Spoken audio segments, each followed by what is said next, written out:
But today, for the first time ever, I'd like to speak for itself. Secure from the pests, obeying is more powerful weapon than any fleet.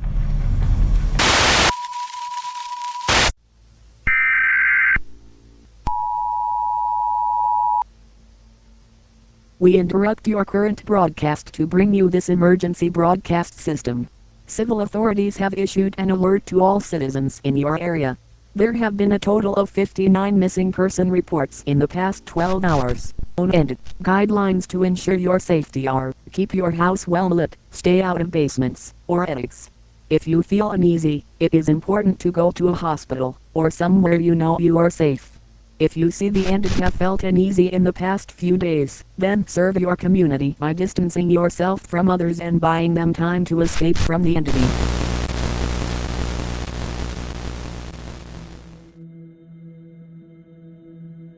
How well do you know the internet? Until 2 weeks ago, I thought that I knew it pretty well. After all, I spent a good chunk of my day browsing Reddit and 4chan, and I'm always up to date with the latest memes and circle jerks. I've been a denizen of the internet since the early days of Fortune City pages and IRC channels, and a regular ever since. Then, about a year ago, somebody introduced me to the shadow web, a sort of secret layer of the internet that you will not find by Googling or looking up message boards. There are no in-links from the surface web to the shadow web. And no, this isn't the deep net, in case you were thinking about that. Not about websites with gore videos or freak accidents. I've seen those. I assure you this is something far more twisted. I never asked what his name was. He was a regular who came to the gas station where I worked at as an attendant for the last year. Every time he came in, he would buy $20 to $50 of UKASH vouchers, which I assume were for porn subscriptions. I think it was a combination of his beige polo shirts and receding hairline that gave me the creepy vibe of a pervert. Hey, you ever heard of the shadow web? I remember him asking me casually as he counted $300 from a wad of $20 bills. I hadn't, so I shook my head.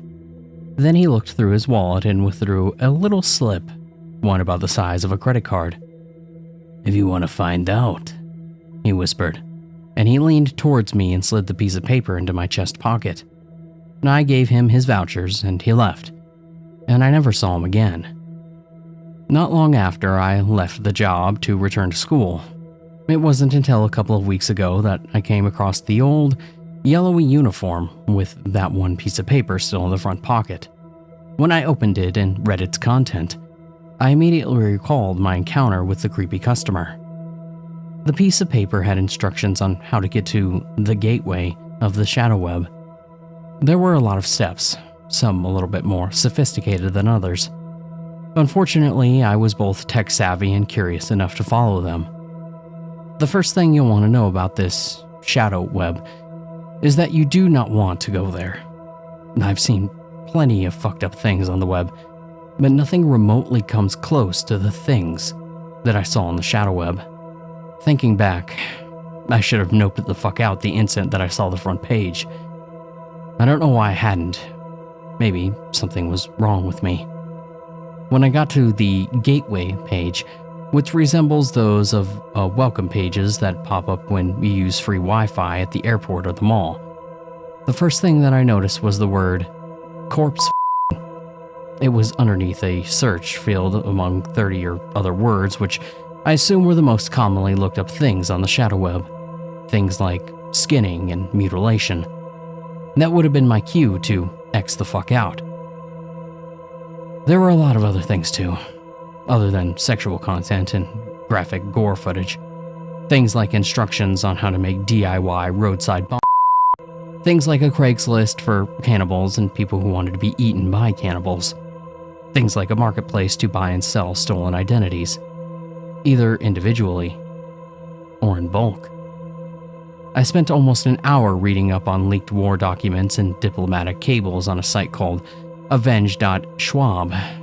The website looked very retro, if you know what I mean. The layout had frames and each frame had its own scroll bar. When I found myself clicking on links without thinking twice, I realized I had become comfortable on the shadow web. Don't ask me how I came across the next website. Curiosity got the better part of me, and I clicked on things that I really shouldn't have.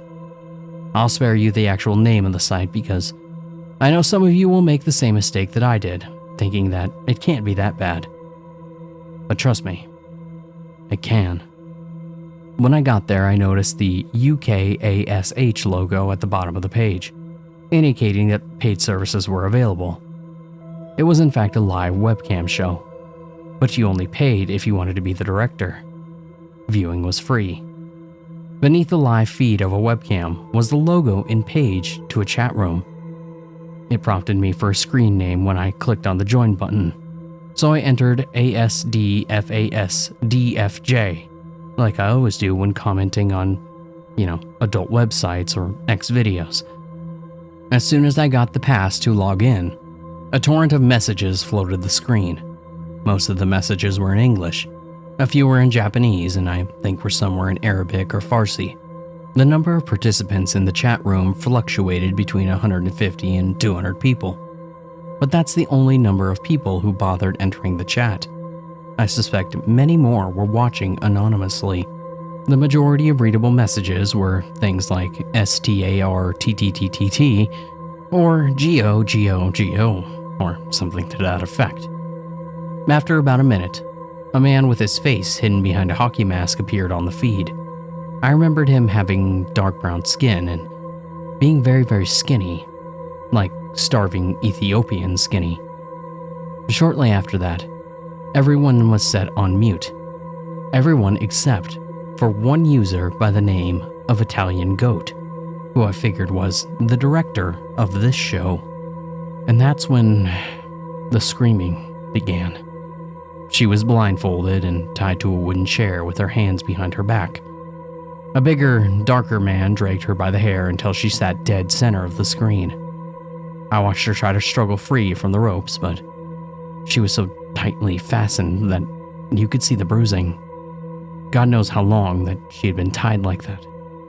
Finally, the bigger man took the blindfold off, and she stopped screaming. When she looked into the camera, she seemed to realize what was about to happen. She started crying and begging the two men in what I think was Arabic. Then a message popped up in the chat. Italian Goat. Lay her sideways on the floor. The director issued his first command. The skinny man saw the message and relayed it to the bigger man in his own language. Italian Goat. Kick her in the stomach. The skinny man continued with his translations. Italian Goat. Kick her in the face. The screaming got louder and louder. What the fuck was I watching? That was it for me. I reached for my cell phone, ready to dial 911. Italian Goat. Stomp on her chest. Italian Goat. Tell her friend to kick harder. I paid good money for this. I was in so much shock at this point that I couldn't take my eyes off the screen. The kicking went on for another 10, 20, 30 seconds. It seemed as if it would last forever. Italian Goat. Now slit her throat. When I read the last message, the churning feeling in my gut intensified. No. I kept thinking, somebody has to stop this. I tried to type into the chat, but the input field was grayed out. The woman cried even louder when she heard the man relaying the last request. Italian Goat. Wait. No. Not yet. The skinny man held one hand up to signal his partner to halt. The breathing returned to normal for a second, thinking the woman was spared, at least for the time being. Then the director continued. Italian Goat. Take out her eyes first. The skinny man stared directly into the webcam. I couldn't see the entirety of his face, just the eyes, and a small patch of skin around each one. In his eyes, I searched desperately for the slightest hint of hesitation. "Please, put a stop to this," I prayed, but I kept the mouse cursor hovered above the close button in case they did not. And then, a skinny man began typing, and a second screen name popped up in the log. Admin. Another 500. My mind froze when I saw the number. 500. This woman was being tortured and possibly killed for a meager sum of $500. I was making as much every other week at the gas station, and I was barely making minimum wage. If I could offer $1,000 to stop this, I would. I would empty out my savings account if it meant saving her life. I really would. I swear on my life. I'd pay anything to stop this madness. Italian goat. Okay. I quickly shut off the screen before I could see any more. I wish my common sense could have kicked in earlier. I ran out to the yard where I regurgitated about 2 meals worth of vomit. It had been a long time since I'd felt this sick from watching something. When I was in junior high, some friend showed me a clip from Rotten.com. It was the one where the man had his skull sliced in half by the rotator blades of a helicopter that he was in the midst of repairing. And then, over the years, I've seen more and more videos like that one. Enough that I don't get the urge to puke in my mouth anymore. But let me tell you this. Seeing a live footage of a real person being tortured is stomach-turning on a whole new level. When I was done spitting out the last bits of bile in my mouth, I heard screaming coming from my room. It was then that I realized, in my haste to turn off the monitor, I hadn't forgotten to turn off the speakers as well. Her screams got worse and worse until finally I was able to reach behind the desk and disconnect the speakers from the computer. The silence that followed was unbearable.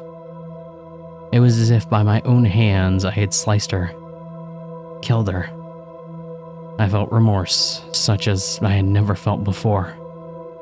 I killed her. I thought to myself over and over again, I killed her. And the feeling was unreal. I had to find out if she was still alive. As I reached over to turn the screen back on, a voice inside my head begged me to stop. I don't want to see what I'm about to see. But before I could stop myself, my hand had already acted. The image on the screen was an image I will never, ever forget.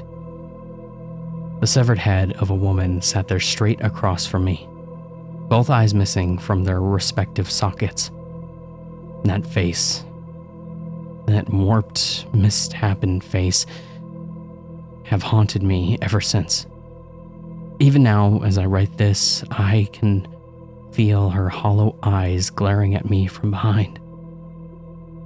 I sleep with the lights on now, as well as the TV, but nothing helps. Right before I shut down the browser and reconfigured the network settings to access the good old regular internet, I remember seeing one last line on the chat line. It read, "Admin, thank you for watching. The next show will be up in 1 hour."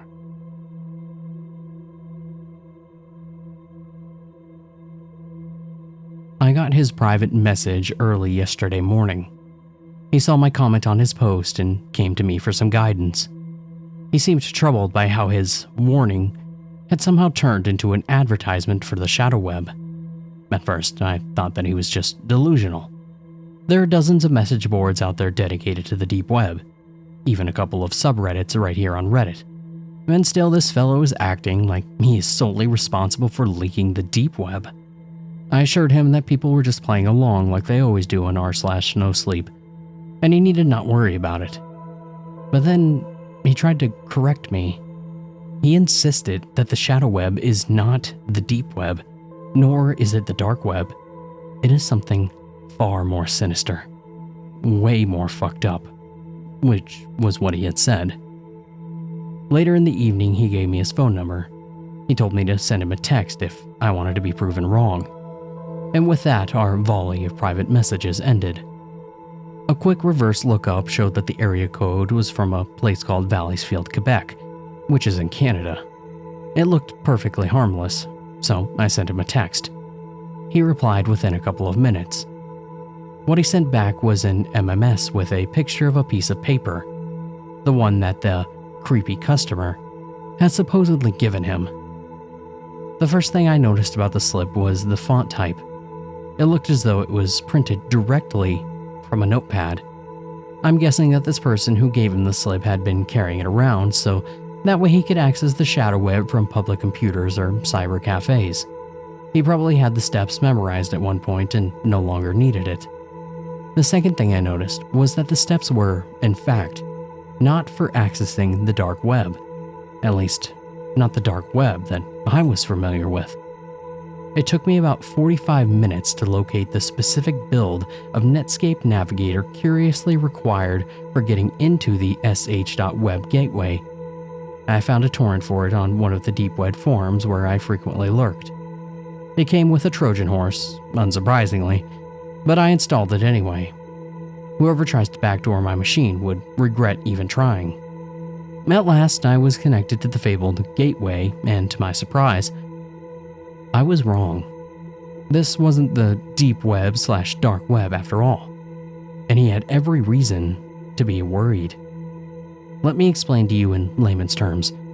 If the deep web was the bad neighborhood in your town, then the dark web would be its haunted house, that abandoned mansion at the end of the one-way road with no street lamps. The shadow web, then, would be the windowless cellar at the end of a passage behind a hidden door in that very house. Before I go on, I want to clear some things up. When I left the comment on the original post that was just mentioned, that I frequently visited the dark web, and someone left a comment calling me a monster, I'm not. I don't go there to look for scam victims or to distribute kitty. I go there to find the people who do. My line of work prohibits me from elaborating, so I'll leave the rest to your imagination. After stopping by a few of the sites, actually spending the whole day, on the shadow web, I finally began to appreciate the gravity of the situation. I'll spare you the details, but suffice it to say, I've never been more convinced that cryptocurrencies should be outlawed. I came across one particular site called rumcake.sh.web, and from first glance, it resembled the one described from the post that you just heard. Then I saw the site was merely one of a dozen in a network of these torture room broadcasts. I called him back on the number that he had messaged me on. I just wanted to tell him that he was right about the shadow web, and that he did the right thing, and that the information which he had provided me ended up saving a lot of lives. But he didn't pick up. It's pretty late in Quebec, so I suppose that he would be sleeping. The more I looked into it, the more I realized that this wasn't something that I could tackle on my own. I needed to tell my superior about this. Since it was about 3 a.m., I hesitated to call her, yet I was too excited to let this wait until morning. So I decided to send her an IM, telling her about the big fish, that I needed her help reeling in. She immediately responded. Call.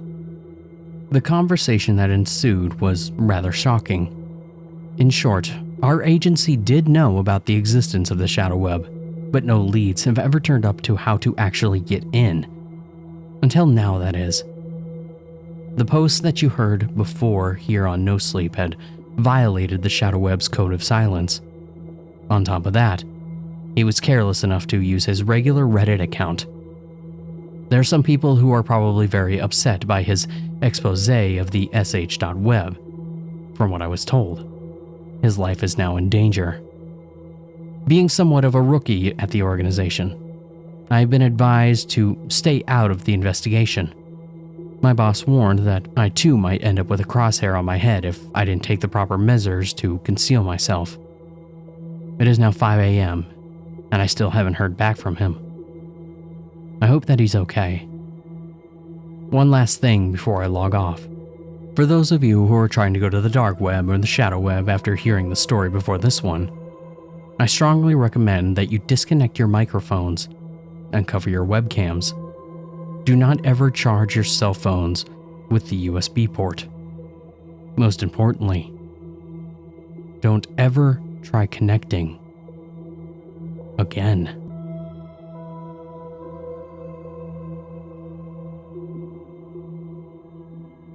So check this out. I've been a user of the deep web for quite a long time, going through the various deep sites and seeing what's out there. There are some interesting people and pages that exist, but if you don't know what you're doing, I really don't recommend getting involved in it. I've been in too deep for a while, and the story I'm about to tell you was at a time in my life where I was out of control and just doing stupid things. Back in the day, I used to be one of those deep and dark web users that may or may not have been involved in some questionable activity. Of this questionable activity, the worst was doing business with a website that was very similar to Silk Road. It wasn't Silk Road, but it was obviously trying to be, and as dumb as it sounds, the prices were more competitive than others. Thinking back to it now, that should have been a red flag. The bigger sites had methods of vetting and verification of their sellers. They knew who they were working with, and the security was definitely part of the pricing structure. But when you're a broke college kid that's addicted to certain medications, you don't really think too hard on the security of your dealer. Basically, your only thoughts are, do they have what I want, and can I afford it? So, obviously, I knew what I was doing back when I got involved with these sites and these people. I knew it was illegal, and I knew that I had no way of disputing if my dealer didn't come through, and I would have no manner of taking any legal action against the site or the seller. The site had an interesting system in place. The sellers wouldn't list what they had beyond a few cryptic user tags, and they had what they called a traffic light system. Basically, the seller could mark their stock based on a color. Green was full, yellow was limited, and red was offline and not selling. If it was green, you could basically send them the money and get what you wanted. Yellow typically required a message to make sure that they had what you wanted, and red meant, don't contact me. It was actually pretty damn smart and cut out having to incriminate yourself by specifically listing what you had. And it also cut down on the communication requirements. You just bought what you wanted, and you moved on. In my time on this site, there was one user that I worked with regularly over the 2 years. They were dependable and, strangely enough, incredibly polite when I had to message them. I know that sounds stupid, but they typically signed their messages with "Have a nice day" or "Thank you for your business."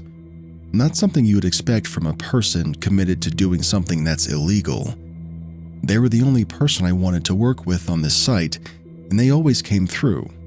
In my time doing business with them, they had always been green or yellow. I can't recall once over the 2 years when they switched over to red. Well, that is until the last time that I put an order in with them. I got on the site as normal and saw that he had marked himself as yellow. No big deal. I just sent him a message basically asking if my usual was available. Almost immediately after, his page had switched over to red. I was a bit annoyed at this as he'd always come through, and I was, as I said, an addict. I went over to his page and sent him another message that basically said, "Hey man, what gives?" And within a few moments, I got a message back that said, to put it kindly, "F off." Now this came as an honest surprise to me as, like I said before, he had always been so cordial. I responded with something like, "Do you not want my money anymore?" And I waited for about an hour to see if he sent a message back, but he never did. It was a few days later that I went back to see if maybe he had stock again. I think part of me seriously thought that the seller was just having a bad day, or maybe it was a partner of his that wasn't as polite. When I logged in, I saw that I had a message from him. I clicked it, and it said, "I have your usual, send me the money." I was a bit wary at first, but I was also naive and needed it to keep my mind focused and study for my exams. Despite my initial hesitation, I went ahead and I sent him the money. I replied, letting him know that the money was sent, and then I waited.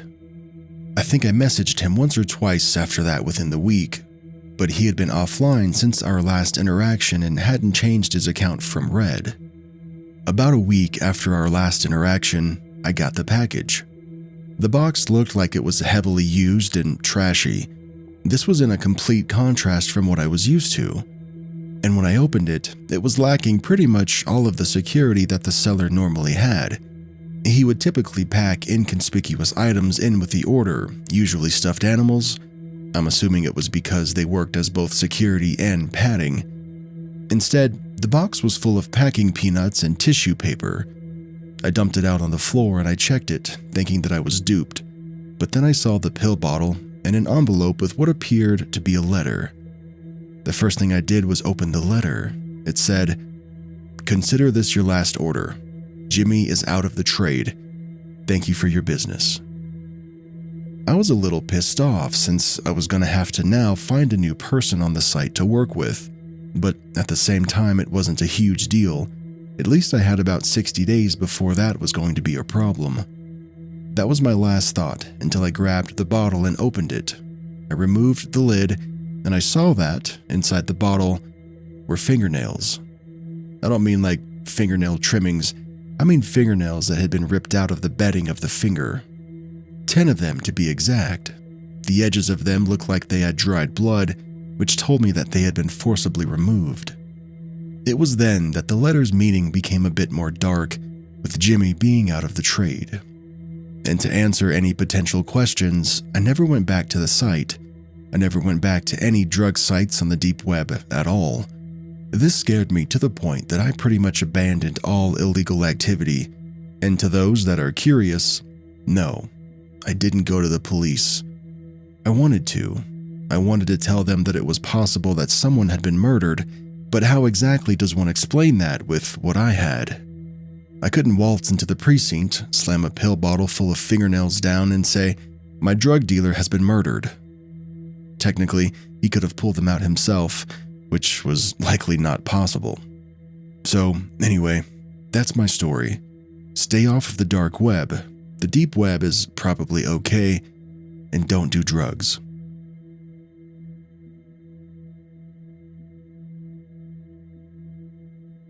Nobody knows what rock bottom truly is until they've hit it.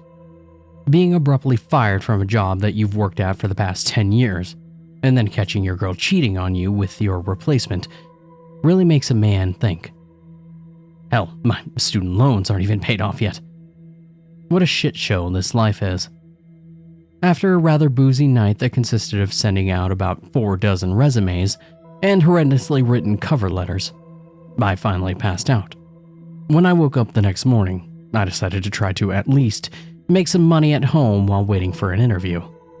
At that moment, I thought that the best way to go about it was completing those internet surveys that yielded $5 Subway gift cards and other shit like that after about an hour of answering questions.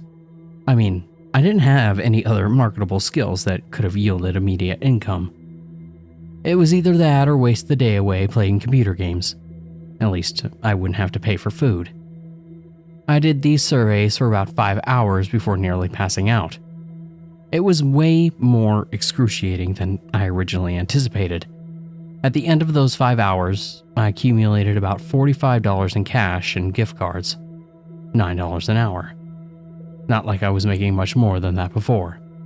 I was about to close my laptop up for the day and head to the bar in an attempt to drown out my melancholy when I saw it. It shouldn't have even been noticeable, but for one reason or another, it was. At the bottom corner of the website that I was on, existed a tiny, singular advertisement. Maybe it was the simplicity that got to me. Plain black letters in a tacky font that read, "Surveys for Cash." Overlapped and completely white background. At least they were direct with the message. One more couldn't hurt, I thought. Might as well scrape together a little bit more booze money before heading out.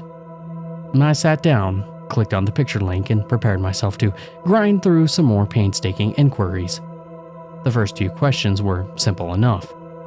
I guess they weren't really questions, but more like data collection. My name, age, and occupation.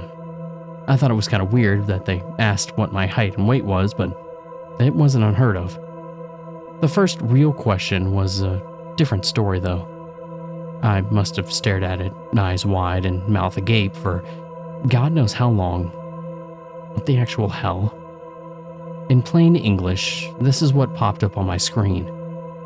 How strong is your urge to currently look behind you? There were 5 options below, ranging from not at all to overwhelming. There was no feasible reason why I should have been afraid at that moment, but I was. I tightened my breathing, trying to make out any subtle noises behind me. There were none, and after about maybe 5 minutes, I worked up the courage to look. There was nothing. I sighed in relief and scoffed at myself at the same time. This must have been some kind of a joke. However, I decided to entertain it, answering neutral and clicking on to the next question. And that's when I read, "Why would you look behind you?" I smirked. Funny, because simply typing in "I don't know" in the response box and once again clicking next. And this was the third question. You're on a plane. Apart from you, there is only one other passenger who is sitting somewhere behind you. At some point, you get up to go to the washroom and find that the man is gone. You check to see if he is in the only bathroom on the plane, but he isn't. What do you do? Again, I must have stupidly stared at it for at least nearly 10 minutes. Was this some kind of obscure personality test? I mean, it must have been, right? Right? I put in the same answer that I used for the last question. I don't know. It was true. I didn't know. How was I supposed to answer that kind of shit, you know? I clicked next again, now more intrigued than anything. The fourth question went on like this.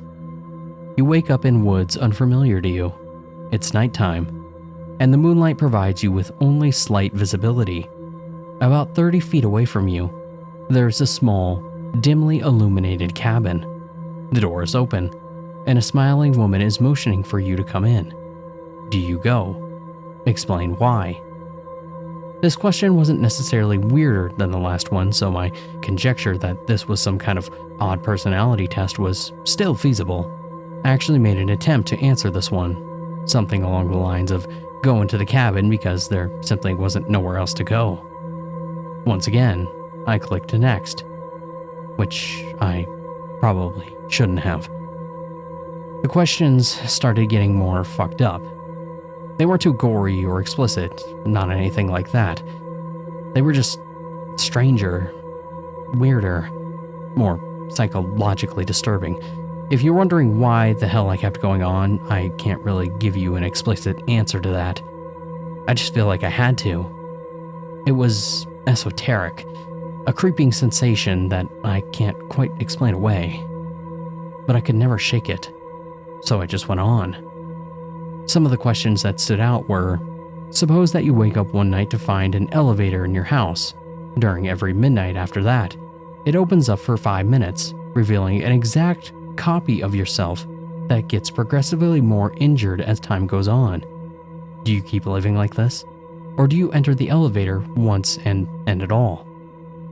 And you're in a hotel room, but you are awoken by a rapid knocking on your window. You peek through the blinds, seeing what appears to be a man missing both of his eyes. He puts his mouth to the glass and tells you to kill the woman in the bathroom immediately. Do you listen to him? This one was one of my favorites. You are watching home movies with your mother. One of the tapes include footage of her being murdered by a masked intruder. Your mother simply laughs at the footage without saying anything. In your opinion, is this cause for concern? In addition to this insanity-induced shit, there were some rather disconcerting events happening in real life as well. I received a knock on the door about 30 minutes in. I looked through the peephole to find a guy staring there, frantically shaking his head and mouthing no, while making direct eye contact with me. He looked terrified. Obviously, I didn't open the door. I received about 10 phone calls from somebody named the Auditor on my caller ID. They left a message every time, but each time was just a recording that consisted of somebody saying numbers through heavy static. Actually, It sounded more like screaming now that I'm thinking about it. About an hour into the thing, I was on the verge of a mental breakdown. I was petrified of looking behind me, even though there was no indication that anything should have been there.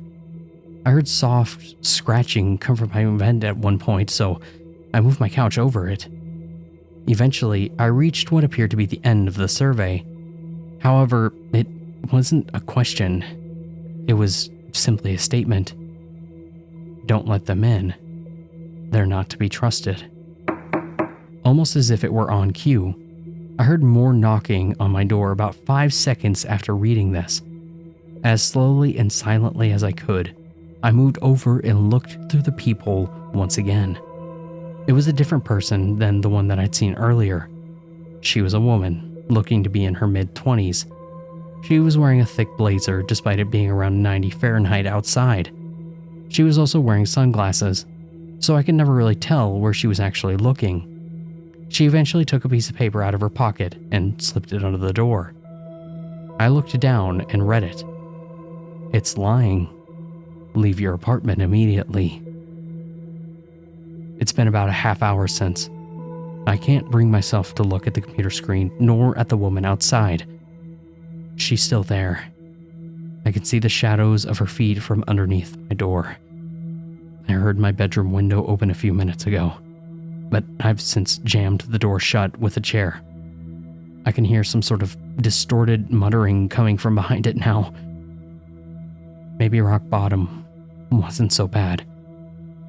But what the fuck am I supposed to do here?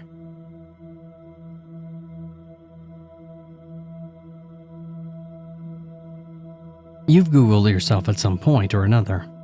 Admit it. There's nothing shameful about it. It's not worse than what I did. I searched my name on the dark web. Don't ever make that same mistake. I was 19 years old then.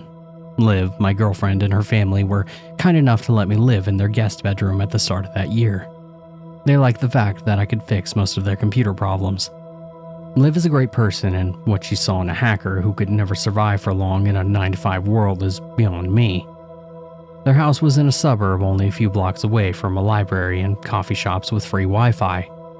These locations were convenient for my burgeoning career as a digital outlaw. I used these resources until I was able to move out and get a small apartment on my own. After a string of demeaning jobs and abusive bosses, I found financial independence. I did this after I learned how to buy and sell things that I shouldn't have with the use of my Tor browser. I engaged in illegal transactions such as ordering counterfeit money and stolen IDs. I discovered that there was a large market for manufactured psychedelics. I often went to the skate park to sell these items off of the nethermost landscape of the World Wide Web. Business was good. A young man with years spent in foster care, I sought out activities which gave me a sense of control. A childhood of not having any will to do what you want to do. The ability to navigate the online world to get almost whatever I wanted afforded me a sense of power. And it was all going well, until one evening in July. I sat on the second level of a Barnes & Noble bookstore in a corner next to the self-help section. I also did my best work there. The place was starting to go under, and I did not have to worry about the influx of patrons. Despite having a disguised IP address, I never wanted to risk a raid at home. The items were always shipped to a P.O. box instead of my unit number as well. In retrospect, these were all flimsy safety measures. They still gave me a sense of comfort, even if they were a tad delusional. I made sure that there were no cameras mounted near where I sat. It was a small space out of the way of the general public. Hiding in plain sight was always my preferred method. I drank strong coffee out of an oversized styrofoam cup. After 15 minutes of searching, I grew bored. I typed in my name, Joshua Wells. An input of my identity on the part of the web should be an indicator of how successful and arrogant I had become. I did not expect Wikipedia to be among the results, but it was the third link down. The first one involved a ghost tour in New Jersey. The guide had a similar name. The second was a gore website that I was not interested in. While I had been a thrill seeker, I wasn't out to consume media which capitalized on hurting others. I clicked on the third article link because of the title. It was about a television show. It read, "The Short Life of Joshua Wells." At first, the title did not startle me, since there are plenty of others with the same name. Recaps of 10 episodes were on the page. The first paragraph illustrated how the series did not continue past season 1. I read the summary of the first episode for the sake of passing time. Episode 1. Joshua's father is a known and feared gang member. His mother is a helpless addict. She attempts to use her own son as a drug mule on a plane flight from Boston to California. She had hopes of making a profit by dealing in narcotics to a major criminal enterprise on landing. The authorities intercepted them. Their son goes to CPS. He goes to a safe harbor for kids. The synopsis struck me as very close to home. Who wrote or directed the show was not listed, but it did state the air date. The month and year given matched the era where an identical set of circumstances had befallen me. The name of the center I was in was even called Safe Harbor. I was too young to remember much, but the facts were precise. I gulped and tried to shrug it off as an unusual coincidence. I read the second episode summary. Episode 2. We follow Joshua on his 15th birthday. He goes to a juvenile detention facility for the first time after he attacks a teacher by throwing a desk at him. Although he missed, the instructor still pressed charges against him since he didn't like the student very much. He befriends a troublemaker on the inside named Ian. They escape, but not before a massive brawl with the other teens ensued inside the facility. It ends with the two captured. I felt the hairs on the back of my arms stand up. It was uncanny to me how similar the events were to my own experiences. A slight dizziness overtook me, but I went on to the third, unable to keep my eyes from skimming. Episode 3. Joshua is free. Joshua decides to break and enter an old man's upper-class home after scouting the place for days. His goal is to take the many Rolex watches from the top drawer of the old man's dresser. When he enters the house, Joshua discovers how the owner did not take his vacation cruise trip as planned. The man was asleep in his bedroom until Joshua wakes the victim by accident. Joshua runs away. He gets chased by the homeowner outside, where the elderly man dies of a heart attack in the street. I felt my chest tighten. It was all true, but I had never shared that story with anyone else. It was one of my most guilt-ridden memories. I read the next 2. Episode 4.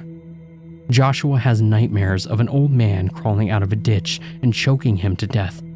He complains about night terrors to one of his counselors, who recommended a doctor. He ends up selling anti-anxiety pills after he does not like the way that they make him feel. A girl he asks out overdoses and goes to the hospital. While she survives, he feels terrible, but not enough to stop dealing. He takes his earnings and buys a PC. He takes lessons on how to breach other people's privacy from a group of credit card thieves he met in the mall.